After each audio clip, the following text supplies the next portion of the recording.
Allahumma sholli wa sallim ala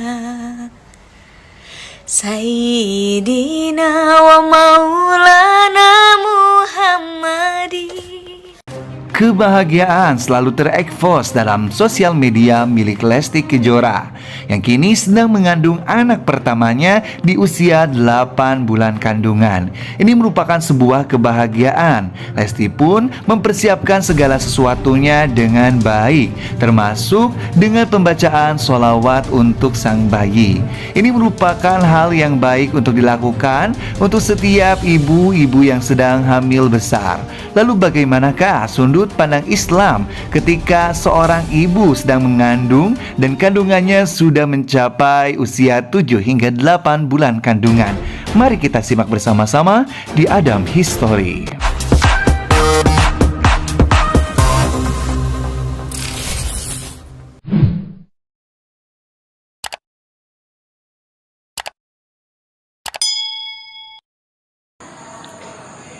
Assalamualaikum warahmatullahi wabarakatuh.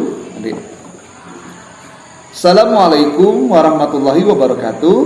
Sahabat netizen yang budiman, kembali lagi bersama saya Adam Ilyasin di Adam History. Pada kesempatan kali ini saya akan membahas mengenai kehamilan besar Lesti Kejora. Yang pertama, mari kita sama-sama bersyukur kepada Allah Subhanahu wa taala, zat yang telah memberikan kesehatan kepada kita sekalian, sekaligus zat yang telah memberikan kenikmatan, kesehatan jasmani dan rohani untuk ibu-ibu yang sedang hamil besar.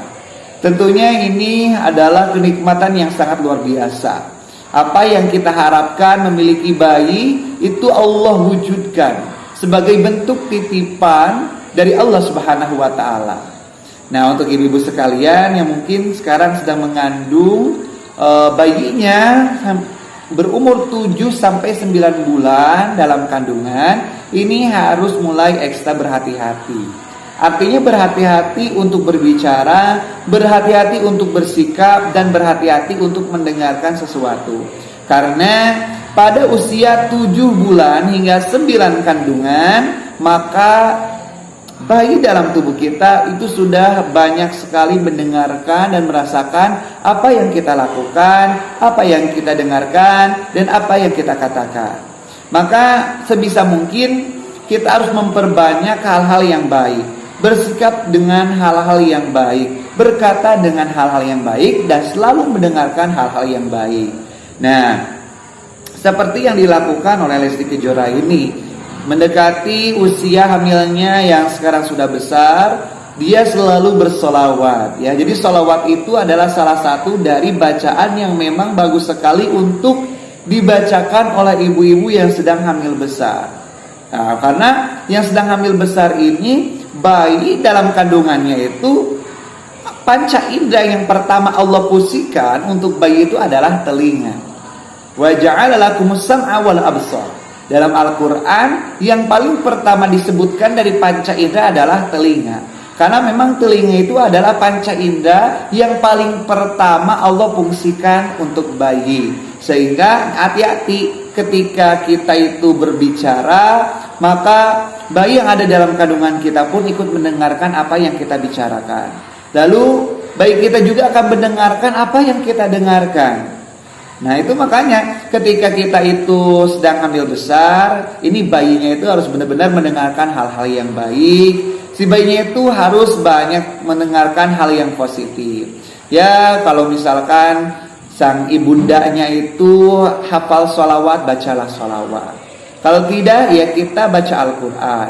Kalau tidak bisa membaca sholawat dan baca Al-Quran, sekarang kan banyak ya MP3 sholawat atau juga MP3 Al-Quran. Kita bisa dengarkan secara langsung dan kita dengarkan juga untuk bayi kita.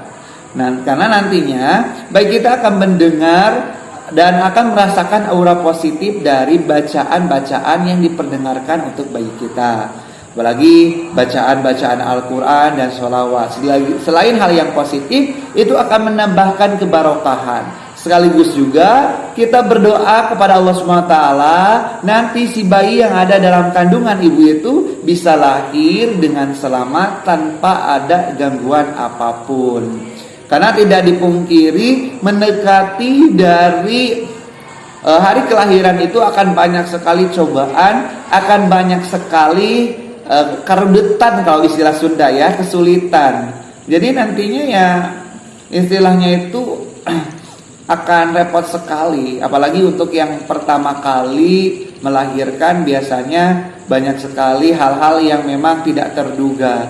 Oleh karena itu haruslah kita berdoa kepada Allah Subhanahu wa taala agar segala sesuatunya itu bisa lancar. Kalau dalam istilah Sunda ada istilah lungsur langsar. Nah, jadi silakan yang sudah hamil besar, kita harus selalu membaca sholawat, selalu mendengarkan Al-Quran.